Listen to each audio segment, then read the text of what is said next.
Parents, how did your son or daughter's significant other win you over? Story 1. Not a parent, but a sister who is fiercely protective of her brothers. My eldest brother's significant other was terrified of me. I'm quite aloof, I get it. And the defining moment of my coming to love her was when we visited the zoo. On the way in, she saw a little girl getting a butterfly face painted on her.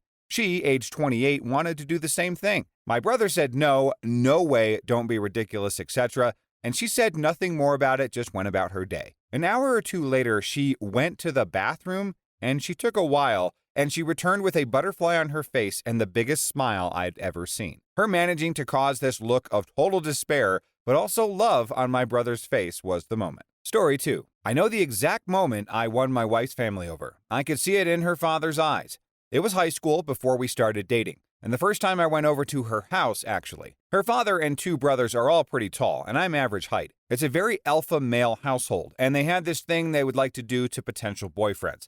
So when my wife left the room to go to the bathroom or whatever, all 3 of them stood, lined up shoulder to shoulder, and loomed over me. Blank-faced, glaring down, no words, no motion, just staring and looming. I found out later that her last boyfriend almost cried when they did this to him. I've always been very socially awkward, but an odd part of that awkwardness is that I'm never intimidated by people. I don't know why, but they just don't frighten me. So I slowly stood up, looked them all in the eye, and then poked her dad right in the tummy, and I said, boop. He stared for a second, and then a giant grin split his face. It turns out he's a massive goofball, and from that moment on, I was a member of the family. The whole dating and marriage thing was just a formality to them. The ultimate power move is treating your future father-in-law like the Pillsbury Doughboy, apparently. That's a bold move, son. The family was probably thinking they were going to flex their size, but when the kid points out your chubby tummy and dad bod, that sort of levels the playing field. I do like to see, though, how protective the father and the brothers were of the girl, though, because that's the right way to handle the family structure. Story 3. I'll tell you the story of how my husband won over my dad. My dad has a sailboat, which he is kind of crazy about. My husband has a background in naval architecture. We went to visit my dad, and while we were on his boat in the marina, the guy in the slip next to us runs over. "My boat is taking on water," he says. "Come help me bail it out." "Don't worry," responds my father. "My son-in-law is a naval architect." Something to note at this point in the story. My now husband and I had only been dating for like 8 months. We weren't even close to getting engaged, let alone married. But now all of a sudden, the boyfriend is his son-in-law. So now husband just goes with it. Sure, I, the son-in-law, will see if I can help. He gets on the guy's boat and sees that there's water seeping through the floorboards. He thinks this is weird given that the pump is going and the boat isn't listing or anything. So he gets down, sticks his finger in the water, and licks it. It's fresh water. The now husband says, "Your bilge is leaking. Did you remember to turn off the hose after you finish filling up your fresh water tank?" And that, my friends, is how my husband became a legend in my dad's marina, and now my dad's favorite person of all time. Story 4. My daughter's significant other, we're going to call him John, gained my full approval just recently. A little backstory. So me and my wife had an accidental baby just last year, and we are in our late 40s. And my family was rather shocked considering we already had a 28-year-old son and a 22-year-old daughter at this point. This may sound strange so far, but it'll make sense later. Now, my daughter met John in college and started dating after being friends for a year or so. Didn't take long after that before we met him, and we thought he was a decent kid, if not a little bit socially awkward and sort of uncomfortable around us. All of her previous boyfriends were more outgoing, but this kid was quiet. Didn't really think he was going to last. Now, my daughter eventually got an internship out of the country, and now they were long-distance relationship. And I was skeptical whether or not this kid was going to stick around. Now, strangely enough, he visits the house and hangs out with my older son, and we all talk and have dinner together pretty frequently, which is interesting, considering my daughter never expected him to do this. I found out that the main reason that he visited us so often was because my daughter was worried that her new little brother would forget who she is while she was gone. So, when John would play with our son when he thought nobody was around, he would show him pictures of my daughter making goofy faces to try to make sure that he will remember his big sister. When I brought it up with my daughter, she didn't know that John was doing this, and that was probably the moment where I started wholeheartedly approving of him. Story 5. Not a parent, but I'll talk about my white as Wonder Bread significant other found some common ground with my Middle Eastern parents. Eating meals together is a really important part of my culture. My current significant other was willing to try anything and everything that my mom put in front of him. So my significant other came from a household where his mother only cooked meat and potato types of meals, and they never ate out at restaurants, so he had a beginner's palate.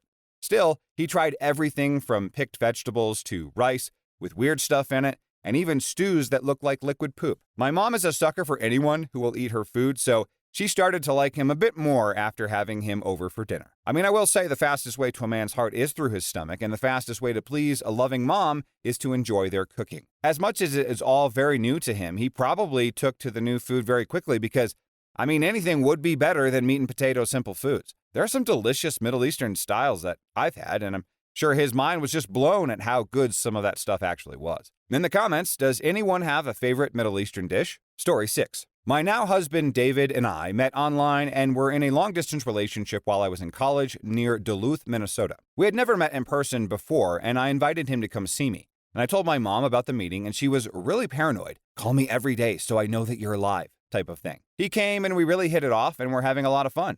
And after day 2, Mom was convinced that he wasn't an axe murderer. And after a couple of more days, I decided that I was into him enough that he should meet my parents. I know, the poor guy, but this was a good thing in the long run. So I invited them up on that Saturday. They picked us up, and we all went out to lunch and made some polite conversation and decided we should take a small trip to Split Rock Lighthouse, a famous lighthouse on Lake Superior about an hour from Duluth. I remembered that I left my camera in my dorm, so we swung by so I could pick it up.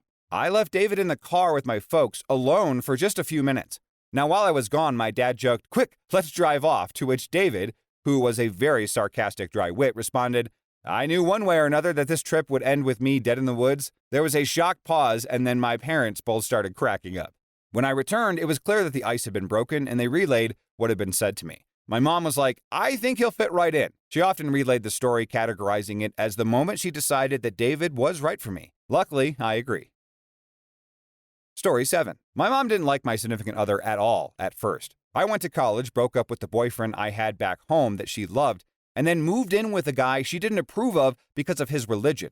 And then he thought he was dark and evil. He's pagan and probably the nicest guy I know. Then one day, he and I drove to their house to tell them the news that they didn't want to hear. I was pregnant. Mom cried and told me I ruined my life, and my normally quiet boyfriend got angry and stood up to her saying, "Why would you say that to her? She never wanted to be in college anyway. It's better that she has to drop out early than spend her life in debt doing something you forced her to do. Her life isn't over just because she isn't staying in college." No one had ever stood up to my mom before like that, and from that moment on, she had a ton of respect for him. Now she absolutely loves him. I was expecting World War III. Story 8. My wife won my parents over easily. Preface, I had an old Rottweiler named Max that was young at heart, but clearly showing his age. Now, my previous girlfriends never petted him or gave him any attention. He didn't crave it, but he wanted to be acknowledged. Fast forward a few years, and I bring my girlfriend, now wife, home for Christmas break. I introduced her to Max, and she immediately sat on the floor and rubbed him, petted him, and just gave him love that no other girlfriend gave him. I hadn't seen his little nub wag so quickly in a long time. He ended up falling asleep with his head in her lap, and Max is no longer with us, but at least I got his approval before he passed. I will never forget that day. I'm tearing up just thinking about it. Clearly, the previous girlfriends who did not make the cut underestimated how important a family's dog is. Now, I'm assuming the size and the look of the Rottweiler was intimidating to most, but good on his future wife to give him some good old belly rubs. I remember some very similar experiences with previous girlfriends too, where they just didn't seem to want to engage with either pets, obviously, or even other members of the family sometimes, because somewhere in their mind it seemed beneath them or something. It was bizarre. Story 9. I don't know about when it happened for sure, but the moment I honestly felt accepted by my significant other's family was when we had just gotten back from our very first road trip together. We drove to Miami from Houston and stayed at SeaWorld Hotel next to Universal Studios. Anyways, I was having a beer and shooting pool with her dad and grandpa, when suddenly her dad looks up at me and says, "You know, you're the first boyfriend to make it through a vacation with my daughter and still be in love with her when you get back." I wasn't surprised after the trip I just had, but he was right. I still loved her and had only grown through the past vacation. He asked what the worst part was, and I told him that it was when my girlfriend, his daughter, had wanted to do something and I told her no, because it wasn't a good idea. The look of utter shock on his face was unexpected. Then her grandpa chimed in, same look of shock. "You told her no?" Then her dad goes, "And lived?" Then they started laughing, and instead of asking me to get the beer, her dad handed me one. I felt respected a bit, and at the least accepted as a man within her family. Story 10. I am a white American man married to a Japanese woman. Now here's the story of how I won over her dad, and then got him to hate me, and then won him back again. While we were dating, I was living and working in Japan, and I won over her dad because I could tell puns in Japanese, his favorite style of humor, and because we shared common interests in films and music. We also just got along well in general. However, he was very old-fashioned, and so my then-girlfriend opted to not ever tell them that we were officially dating, even though it was obvious. My company ended up transferring me to Canada, so my girlfriend and I decided to get married in a hurry so that she could go with me. When we announced this to her dad, his eyes instantly turned red as he realized his daughter was leaving the house and the country. Tearfully, he asked me what my plans were for my career, how I would take care of her, etc. Somehow, none of my answers seemed to please him, and the night ended with me feeling like I had messed up pretty bad. He didn't speak to me for more than 3 weeks, and I knew he resented me for taking his daughter. Then my parents and 3 of my siblings came to Japan to be there when we both signed the legal marriage documents, even though we were planning to have a real wedding 1 year later. Both families got together for a fancy get-together, and my family saved me. They brought gifts for my future in-laws, they told stories, jokes, and just treated them like royalty. My future in-laws loved my family, and by the end of the week, I was newly married, and my new wife's father treated me like a son of his own. We have gotten along famously ever since, and I credit that all to my amazing parents, brothers, and sisters. Story 11. Our daughter came home from college with a boy that she had been dating for a few weeks. Now, we weren't serious, but he lived too far away to go home for Thanksgiving. That weekend, her old high school flame dropped by. I didn't like him much. He had been very abusive when our daughter was dating him, and when he showed up, he tried to convince our daughter to go someplace with him to talk things over. Now, she didn't want to, and so he started getting loud and obnoxious. The new boyfriend was trying to give her space and not be the possessive caveman type, but when he heard the old boyfriend call our daughter the C word, he came out on the porch and threw a wicked punch at the guy. Unfortunately, he missed, and he got the worst of the ensuing scuffle before I could break it up. But he got a few good licks in, and I'm pretty sure some of them would leave some nice bruises. Not that I condone brawling, mind you. But the old boyfriend skulked off, and we brought the new boyfriend in and got him cleaned up. He was only 19, but he got an ice-cold beer with dinner. They dated a couple years, but eventually broke up. Now, she's had a few boyfriends since, but he's the only one I've ever addressed as son. And that's a real bummer that they went through all of that only to break up a couple more years later. I hope that girl hasn't lowered her standards since then, though, and is still looking out for the same kind of guy who will defend her and take immediate action. I wonder if she regrets the breakup, because although obviously have no idea what happened with that, it does seem that the family would welcome him back with open arms. Story 12. I won my father-in-law over the first day I met him. Now, we met at Thanksgiving. The girlfriend took me into a room separate from all the other family members where he was waiting.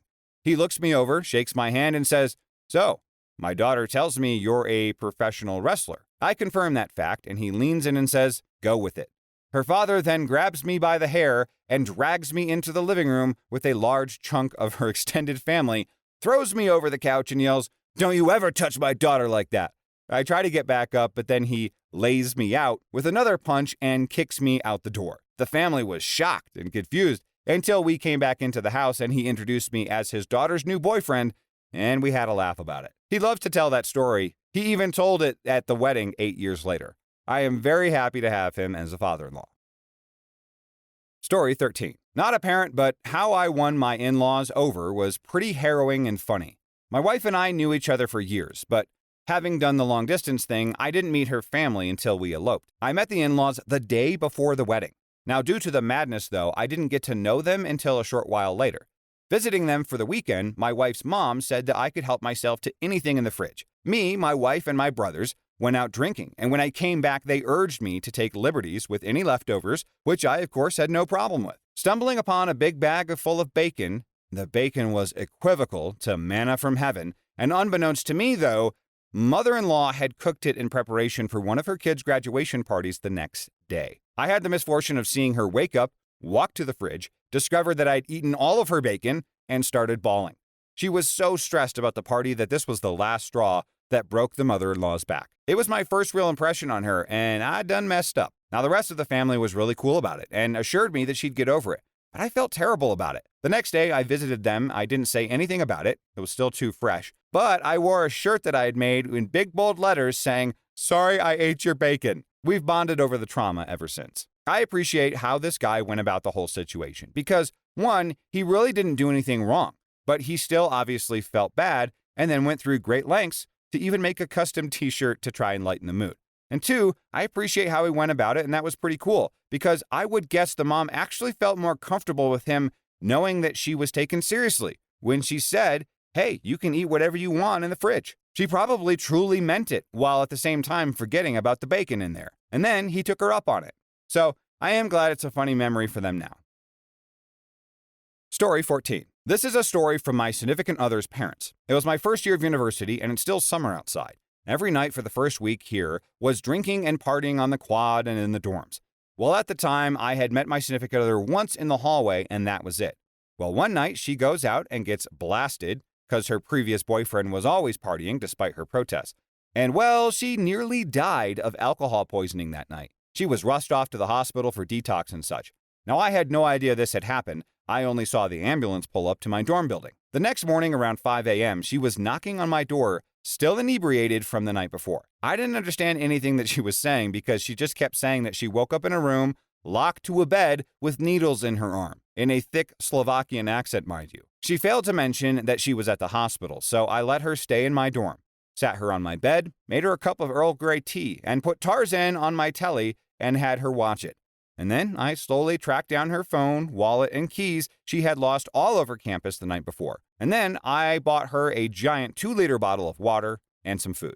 I brought her to her room and gave her the food and then some Advil, and she told her parents all of this, and they were very happy that someone helped her. Later that week, she started inviting me everywhere, and we eventually became best friends, and then even more than that. Well, Christmas break rolls around, and she left before me to go skiing with her family, and I was texting her, asking where she and her family were skiing. They were at a mountain not far away. So I asked her how happy she would be if I could come the next day. She was thrilled, but she thought that I was blowing hot air, but to her surprise, I was at her lodge the next day after a 12-hour bus ride. She couldn't believe it, and her parents were impressed that I actually went through all that trouble. I spent the next 3 days skiing and going to the hot springs, and then I bussed back to the university to finish my last final. 3 years later, and I am still with her, and her parents still highly approve of me for all the things that I do for her. Story 15. My grandmother has never liked any of my boyfriends. She always told me flat out that she didn't really like them, which hurt me immensely, but wasn't really out of character. Pretty much nothing I pursued or achieved was ever good enough for her. Now, I resigned myself to the fact that she would never like anyone I brought home. She never even warmed up to my mother. Even though my mom is an amazing human being, no one was ever good enough for my dad in her mind. Then one day she surprised me. After meeting my significant other for the first time, she told me, "Well, I didn't expect to like him, but I did. He looks at you when you speak, listens to what you say, responds in a way that shows genuine interest." And that was it. That's all a guy had to do in order to impress my grandmother. I'm slightly horrified that she didn't see those qualities in any of the other men I brought home, and that happened 6 years ago. And my significant other and I are married now, expecting our first child. This seems like a reasonable set of standards, really, although I'm not sure why the grandmother couldn't just explain that about the other boyfriends. The poor girl just needed some explanation as to why the other guys were rubbing the family the wrong way. I would be a little embarrassed, too, to now know that the other guys were apparently aloof and not engaged. But in the end, I'm super happy for those two and I'm glad that it worked out. Now remember, I don't think it's a bad thing to have a protective family with high standards, because not everyone is so lucky.